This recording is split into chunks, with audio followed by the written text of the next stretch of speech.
Thank you. I am honored to be here today. Ladies and gentlemen, it is an honor and privilege to be here today speaking in defense of Jews worldwide and the evils of anti-Semitism. As you notice, I am wearing a Star of David. This necklace was given to me by a man during a book signing in Dallas, Texas. This necklace belonged to his wife, who died in a tragic accident. He said to me, crying, "This necklace was my wife's favorite. She died wearing it. She considered you her hero for your work for the Jewish people. I want you to have it. Promise me you'll wear it."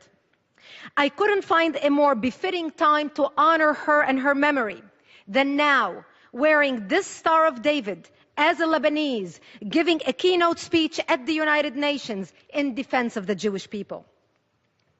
We are here today to address the rise of global anti-Semitism.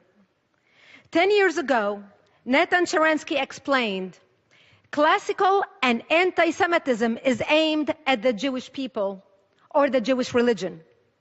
New anti-Semitism is aimed at the Jewish state. Mr. Sharansky devised what he called the 3D test. The 3Ds are demonization, double standards, and delegitimization.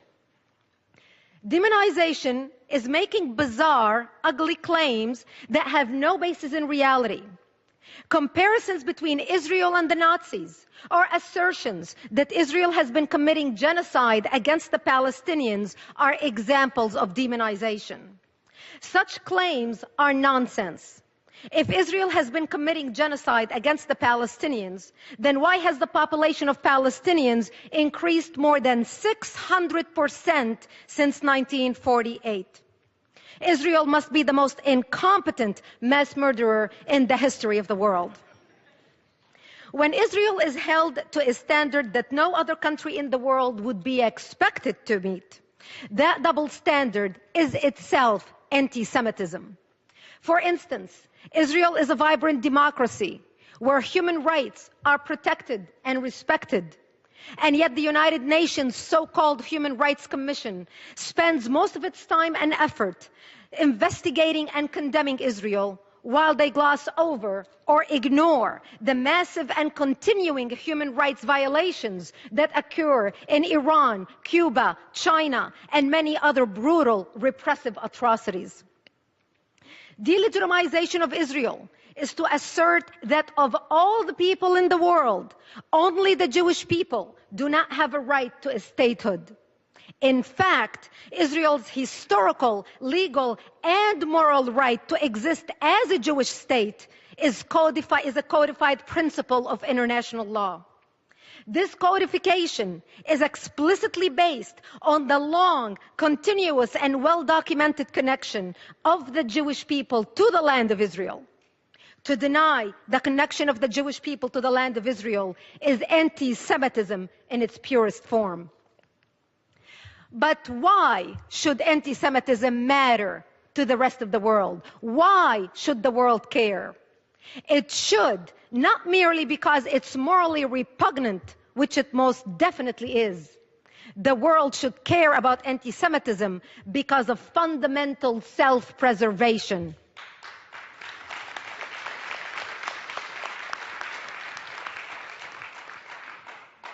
The stark truth is that the world stands at the edge of a deep, dark precipice. At the bottom lurks another Holocaust that has already begun. This time, the genocide is not only against the Jews. The so-called Islamic State had made it abundantly clear that it can be committed against non-Jews. ISIS persecuting and killing members of every religious, ethnic, and nationalistic community they encounter. ISIS is slaughtering Syrians, Iraqis, Lebanese, Palestinians. ISIS is slaughtering Christians, Sunnis, Shiites, Alawites, Kurds, Druze, and Yazidis.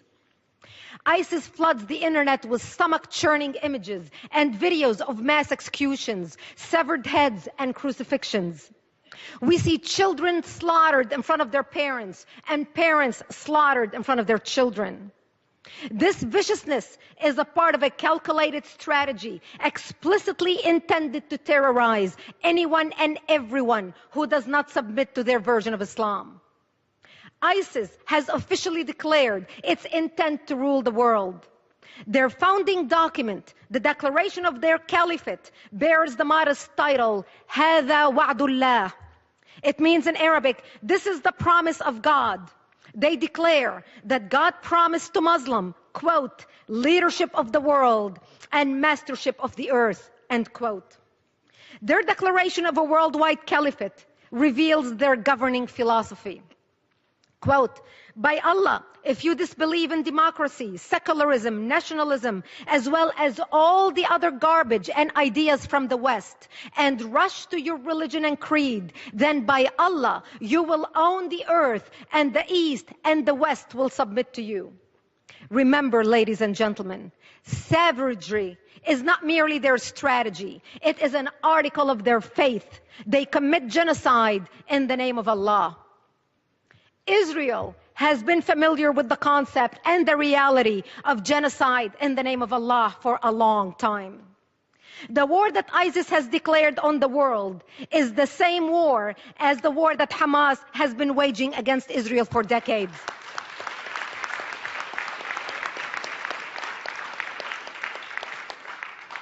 The only difference, again, is focus. ISIS seeks a worldwide caliphate. Hamas is focused on the destruction of Israel. However, their motivation, methods, and morals are the same. In terms of brutal methods and lack of morals, ISIS has recently shot, hacked, and killed its way to the top of the world's terrorist organizations. Meanwhile, Hamas has been committing mind-numbing mass atrocities for decades. They used to wrap their children in dynamite and nails and send them to blow up Israeli buses and restaurants. They rejoiced at the deaths of Israeli children and glorified the deaths of their own. Today, they use them as human shields. I know something about children being used as human shields. In 1976, when I was 11 years old, Palestinians in South Lebanon used me and my family as human shields. They employed exactly the same technique that Hamas uses in Gaza today. They set up artillery or rocket launchers in front of my bomb shelter and fired a barrage towards Israel. They would pack up and run as quickly as possible, leaving my family to the devastation of return fire. Today, Hamas hides behind human shields on a much larger scale. Hamas routinely uses schools, mosques, hospitals, and other civilian locations for weapons storage, missile launch sites, and other military purposes. They fire rockets on martyrs from these places with the explicit intention of drawing return fire from the Israelis, hoping that they will produce photogenic civilian corpses for display in the media. Hamas and ISIS share a common motivation. They want to impose Islam. This is the charter of Hamas, and it is in ISIS's declaration of the caliphate. The charter of Hamas declares that, quote, Israel will exist and will continue to exist until Islam will obliterate it, end quote. The most revealing words in the Hamas charter are a quotation from Islamic scripture. The day of judgment will not come about until Muslims fight the Jews. The stones and trees will say, "O Muslim, O Abdullah, there is a Jew behind me, come and kill him." This is from Hadith of Sahih Muslim, book 41. But Hamas has a problem. In Israel, Jews don't hide behind stones or trees. In Israel, Jews stand up and defend themselves. Israelis have learned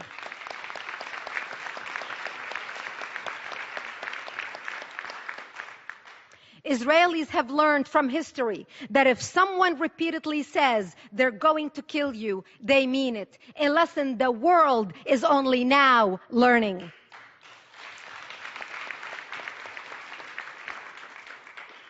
"70 years ago, the world stood by as the Jews of Europe went out the chimneys. Today, the Jews of Israel aren't going to go quietly into the slaughter as they sit on the front line of fighting for Western civilization, fighting for all of us.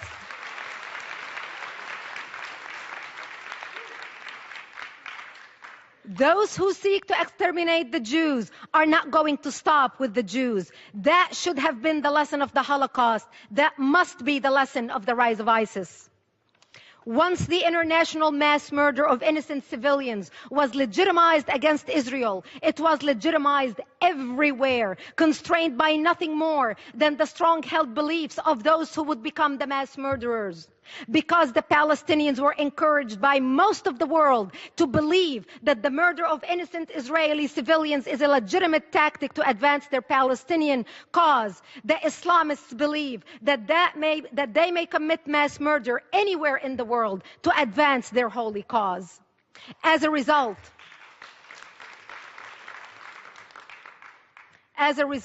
we suffer from a plague of terrorism, Islamic terrorism, from Moscow to Madrid, from Bali to Beslan, from Nairobi to New York, authored and perfected by the Palestinians. Israel and the United States are not separate targets of Islamic terrorism. The whole world is their target, and the world better learn this lesson and learn it fast.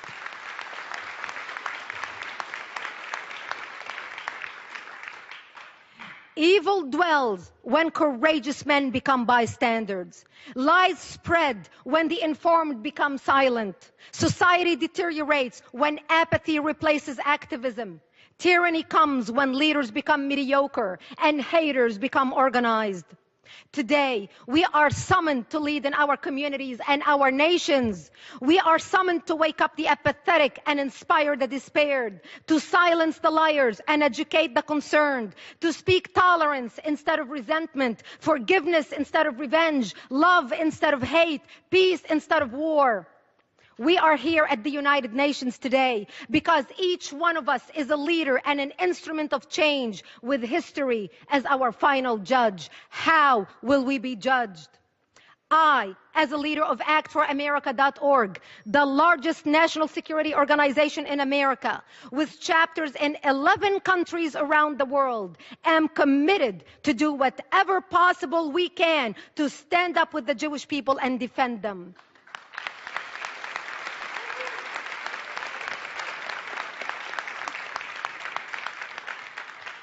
The civilized world must band together in solidarity to ensure that people of all faiths can live in peace and harmony, and that Jews are never persecuted and victimized by barbaric, murderous ideologies ever again. That Jews can walk in any street in the world with their head held high and safe. That Israel, the Jewish state, the only democracy in the Middle East, continues to shine as a beacon of light in the darkest regions of the world. Thank you for having me here today. It's been an honor. Thank you. Thank you. Thank you. Thank you. Thank you. Thank you. Thank you.